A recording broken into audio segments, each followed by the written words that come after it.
তো আরিফুল হক চৌধুরী সাহেব একটি কথা বলেছেন যেটা সবাইকে আহত করছে, যে কথাটা হলো উনি বলেছেন যে উনার 10 বছরে সিলেটে কোনো সরকারের পক্ষ থেকে কোনো ফান্ড দেওয়া হয় নাই, কোনো উন্নয়ন হয় নাই, উন্নয়নে বাধাগ্রস্ত করা হয়েছে। উনার যে 10 বছর, পূর্ণ 10 বছর, এই পূর্ণ 10 বছরে উনি কিন্তু আমাদের অর্থমন্ত্রী এবং পররাষ্ট্রমন্ত্রী কে পেয়েছেন, এবং এই সময়টা উনি কিন্তু পুরো সাপোর্টটা পেয়েছেন। আপনারা দেখেছেন অর্থমন্ত্রী উনাকে 1200 কোটি টাকা বাজেট দিয়েছেন, সিলেটের 22টি সড়াকরণের জন্য টাকা দিয়েছেন, নতুন স্টেডিয়াম হয়েছে সিটি পার্শ্ববর্তী এলাকা, রাস্তাঘাটের ডেভেলপমেন্ট, ওয়াটার ট্রিটমেন্ট প্ল্যান হয়েছে আগেই আমাদের বদরুদ্দিন আহমদ কামরান সাহেবের সময় শুরু হয়েছে, শেষ হয়েছে আরিফুল হক চৌধুরীর সময়ে। এবং 100% ইলেকট্রিসিটি, এই সিটির এই যে সাইড এলাকা সিলেটের যে উন্নয়ন হয়েছে, অভূতপূর্ব উন্নয়ন। এটা কিন্তু কোনো লোক, সিলেটের কোনো লোক এটা অস্বীকার করবে না। কিন্তু অত্যন্ত দুঃখের বিষয়, উনি যেভাবে বলেছেন এটা সিলেটের মানুষকে, প্রত্যেকটি নাগরিককে আহত করেছে। যে রাজনীতির কারণে রাজনীতি, আমি মনে করি যে যার যা প্রাপ্য তা আমাদের বলা উচিত, যার যা প্রাপ্য তা দেওয়া উচিত। আরিফুল হক চৌধুরী সব খারাপ কাজ করছেন এটা আমি বলবো না। উনি যে সুযোগ সুবিধা নিয়েছেন, উনি কিন্তু অর্থমন্ত্রীকে ঈদের সময় রিক্সা নিয়ে ঘুরেছেন, ডক্টর মুমিনকে উনি সংবর্ধনা দিয়েছেন, আবার উনি বলছেন যে উনাদের কাছ থেকে কোনো সুবিধা পান নাই, অর্থমন্ত্রীকে দিয়েছেন। এবং উনি কিন্তু ধরেন সাবেক অর্থমন্ত্রী ছিলেন জনাব সাইফুর রহমান সাহেবকে উনি ম্যানেজ করেছেন, আবুল মাল আব্দুল মুহিত সাহেবকেও ম্যানেজ করেছেন, মুমিন ডক্টর এ কে আব্দুল মুমিনকেও উনি ম্যানেজ করেছেন, সিলেটের আওয়ামী লীগের সাংগঠনিক সম্পাদক, সিলেটের প্রভাবশালী নেতা মাননীয় সংসদ সদস্য জনাব শফিউল আলম চৌধুরীকে ম্যানেজ করেছেন। উনি কিন্তু সবাই বলে উনি একজন ম্যানেজ মাস্টার। তো উনি ম্যানেজ করেই চলেছেন এবং সরকারের পূর্ণ সহযোগিতা পেয়েছেন।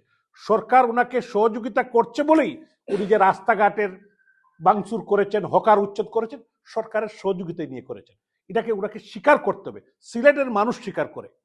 তো ওনাকে অনেকেই কিন্তু বলতে শোনা যায় যে উনি কিন্তু নাটক পছন্দ করেন এবং নাটক করে কথা বলেন। এখন দেখেছি উনি কিন্তু জিন্নাকে লাগিয়েছেন। তো এইটা অন্য কথা, কিন্তু বিষয়টা হলো যে সিলেটের মানুষ কিন্তু সবসময়, এই আধ্যাত্মিক নগরের মানুষ কিন্তু সবসময় কিন্তু সত্য কথা বলার চেষ্টা করে, এবং যারা রাজনীতি করেন তাদের মধ্যে একটি সহমর্মিতা, একটি আন্তরিকতা সবসময় ছিল।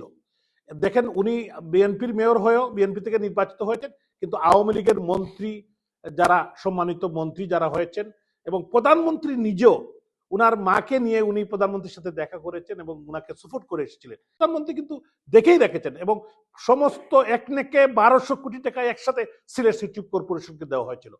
সিলেটের যে 6 লাইনের কাজ হচ্ছে, আপনার সিলেট তামাবিল 4 লাইনের কাজ হচ্ছে, এই যে উন্নয়ন সিলেটে হয়েছে, একটি অভূতপূর্ব। সিলেট উসমানী বিমানবন্দরের যে নতুন বিমানবন্দর কাজ হয়েছে, আমাদের সিলেটের যে আপনার